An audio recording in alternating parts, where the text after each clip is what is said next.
नमः शिवाय। देवताओं की शिव भक्ति।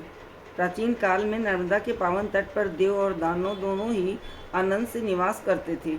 समय के परिवर्तन से दानवों की शक्ति अधिक हो गई, जिससे दोनों में परस्पर घोर संग्राम हुआ। अंत में देवगण हार कर दानवों से भयभीत हो शरणागत वत्सल भगवान शिव जी की शरण में गए। देवताओं को यह दृढ़ विश्वास था कि शिव जी शरणागत रक्षक हैं।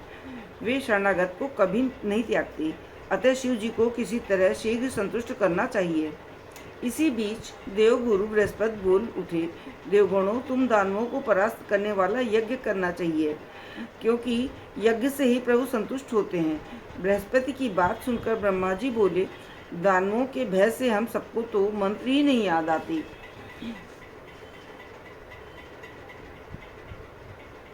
इस तरह देवता लोग आपस में विचार कर ही रहे थे कि इतने में भक्तों के उद्धारक शरणागत वत्सल आशुतोष भगवान शंकर पाताल का भेदन कर ओंकार पूर्वक भूर्भुवः स्वः इन तीनों व्याहृतियों का उच्चारण करते हुए महाप्रलय की अग्नि के समान पर्वत से लिंग रूप में निकल पड़े।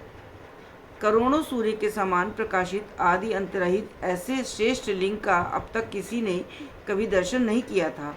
ऐसे लिंग रूप भगवान शिव ब्रह्मा जी से बोले, हे ब्रह्मदेव, तुम लोकों में शांति फैलाने वाले सौम्य यज्ञ को सा आनंद करो, मैं तुम्हें वेदों को देता हूँ।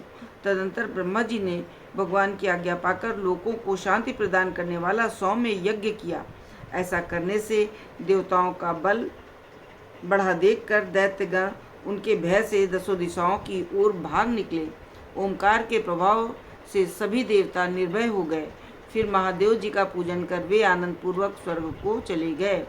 कल्पांत तक रहने वाले देवता और दैत्यों से नमस्कृत ये ओंकारेश्वर महालिंग शिव सबको मोक्ष देने वाले हैं। समस्त देवता कल्प के अंत में इसी लिंग में लीन हो जाते हैं। इसी से इस लिंग को लोग अमर, ब्रह्मा, हरि और सिद्धेश्वर कहते हैं।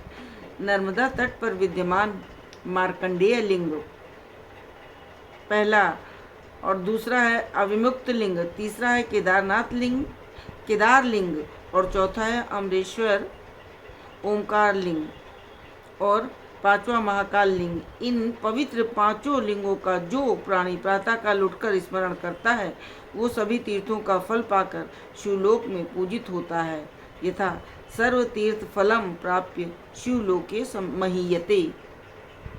नमः।